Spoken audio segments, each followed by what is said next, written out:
getting mean, mode, median, we are saying that we are getting a midpoint of data set, but we are not saying is my all data sets are behaving similarly, or do we have any outliers in my data set, or is there any data any various is there any set of values which is going beyond my center tendency, or which is coming near to my center tendency? How my data is behaving in context to my mean, or some other factors can also be get calculated. Likewise, let's take an example range. Range is saying that we are getting minimum and maximum value. We get a result after minusing my minimum value from maximum. That's a range calculations. So let me calculate it further on whiteboard. So let me take this canvas like this. Okay. So I'll take a data set like 2, 3, 4, 5, 6, and 7. Let's say hypothetically.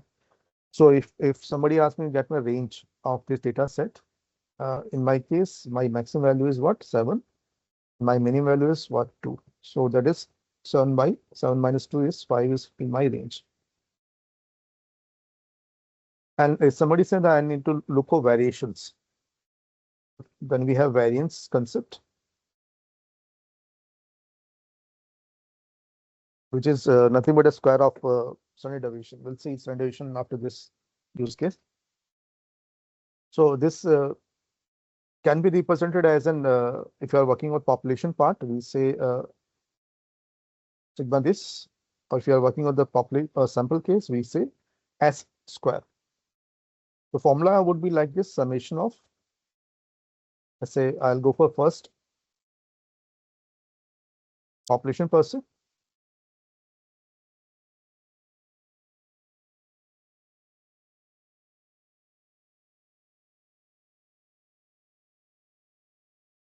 So we'll say summation of x minus x mean square divided by n. I should say n as in capital. If it is a sample, it would be like this: summation of x minus x mean square divided by n minus 1. So there is a difference. If you are working on population, we'll be using this formula. If you are working on the sample data set, we'll be working on this data set.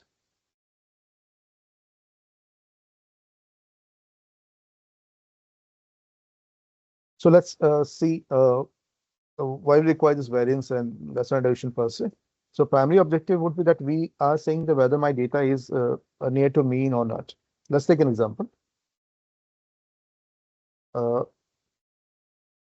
I'll say if I present this data in a curve sort of things. Let's say I have a curve, or say chart where I say my mean is let's say in my case I take 5 as an example, 5 as a mean, and I have some data points.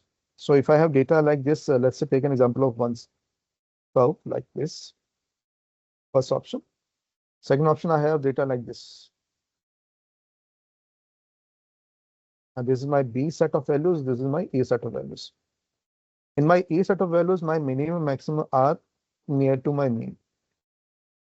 Whereas in the B case,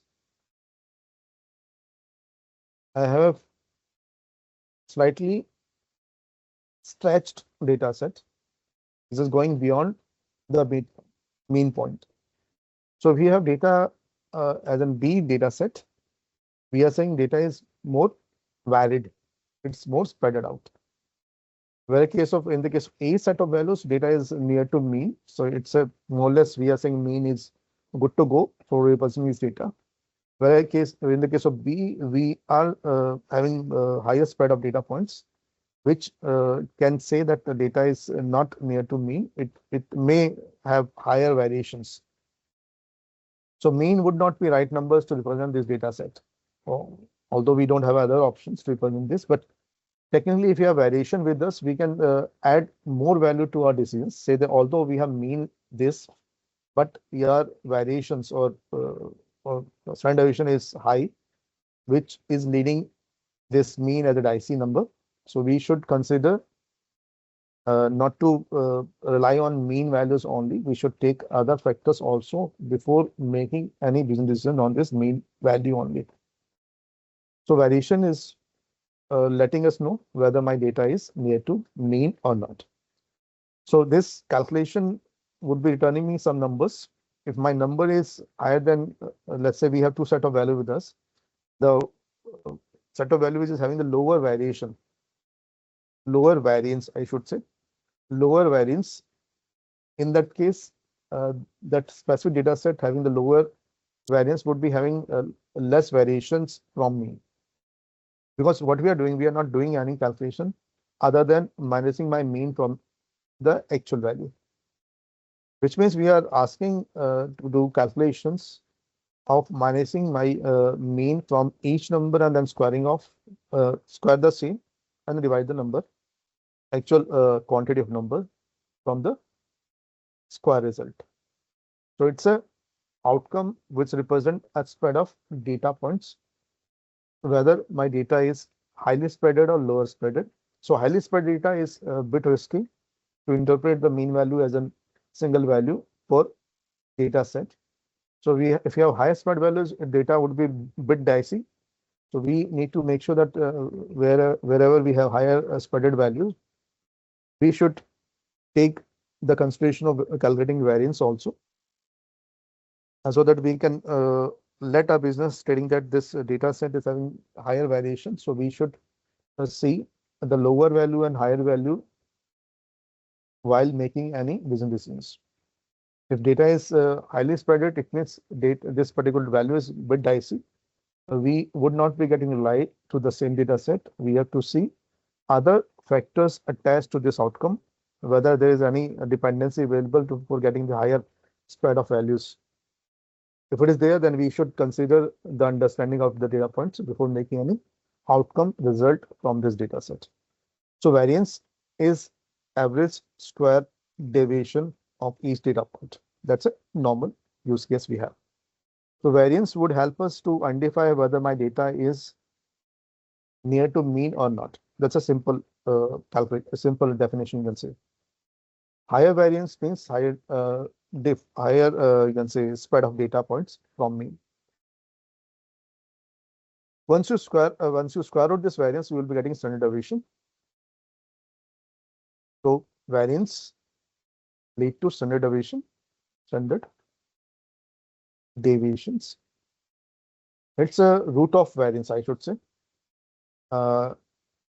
Formula would be like if you are looking for population per se, it is a summation of x divided by mean of x. Sorry, x minus mean of x square. Then we have number. Then we get a root of this. That's a population standard deviation. If you are working on a sample case, we present as a small s. In this case, we have summation of x minus mean of x, then square, minus x minus mean square divided by small n minus 1. In most of the cases, you see this as in capital. In population case, in sample case, we normally denote n as in small n. So there is a change in formula in standard deviation. If you are working on the population per se, you will be using n. In case of sample, we go for n minus 1. So that we can factor in the sample biasness. That's it. Spread values which we have with us, we can utilize. The primary objective would be that standard deviation would help us to make an, again, same value which we are using in variance. But in case of variance, we are having, we are not doing the root of this calculations. So standard deviation is doing what? It's a root of variance. Because this standard deviation in the subsequent steady calculation would be considered as a z factor or z value sort of thing. So we have so many things attached to this standard deviation calculation as an hypothesis testing sort of thing. So we will make this differentiation standard deviation as a root of variance. Then we have other values for identifying spread. Range is one, variance is second, standard deviation is third. fourth option we have which we can use for making a spread identification, that is IQR. In case of IQR per se, we have quantiles to get classified for data set. Likewise, suppose we would be working on IQR, interquartile range. Let's take an example. We have data 2, 4, 6, 8, and subsequently 10. So first quartile, which is 25% data set, I'll say in this my case, it is 4 is what? Q1 values. And we have Q3 values, which is 8. And if I'm working on, let's say, classify for you, this is 50% data, which is we have both the values equal. We call it Q2 case. The median of this, it's a Q1. The median of right-hand side is Q3. So we have Q1 and Q3 with us, and IQR is nothing but Q3 minus Q1. Q3 minus Q1. In this case, it would be 4. 8 minus 4, 4. So higher IQR means higher spread of data points from median. So here we are working with median. In case of standard deviation and variance, we are working with mean. That's it. Basic difference we have for IQR and variance. In both the cases, we are saying if my values are higher in standard deviation, variance, and IQR, which means higher spread of data we have with us.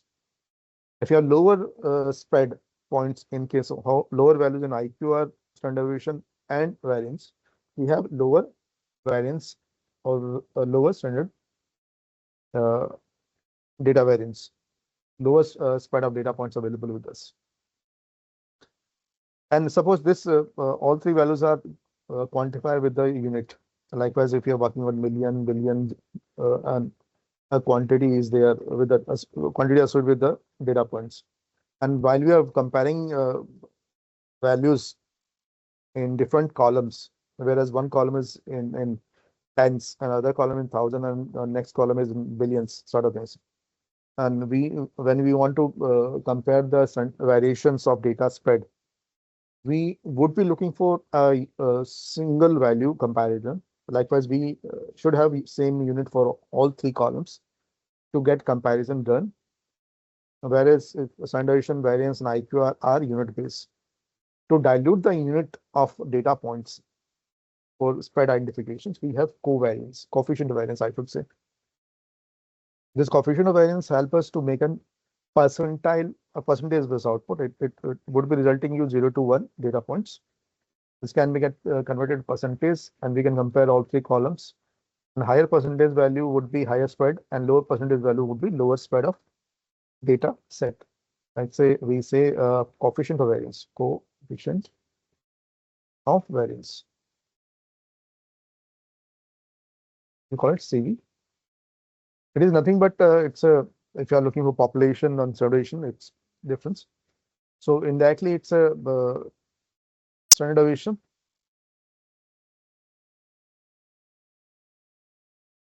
divided by mean into 100. It's on you how you calculate standard deviation. It could be form of populations or you can say sample. Similarly with mean. So if you say population per se, standard deviation would be sigma by mu into 100. If it is sample, I should say s small s divided by x bar into 100. In both the cases, I'll be getting a percentage value, which can be utilized to compare multiple columns for their individual data spread. So that's a use case available with this.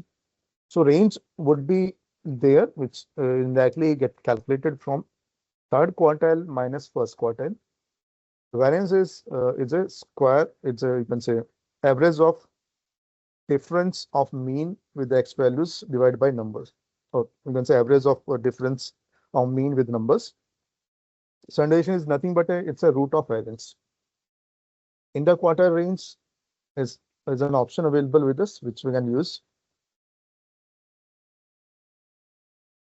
for Q3 minus Q1, whereas range is maximum minus minimum. So I thought I missed range explanation. So range is what? Maximum minus minimum. Variance is what? Average of mean difference from values. Standard deviation is what? Root of variance. Interquartile range is my third quartile minus first quartile. Coefficient of variance is what? It's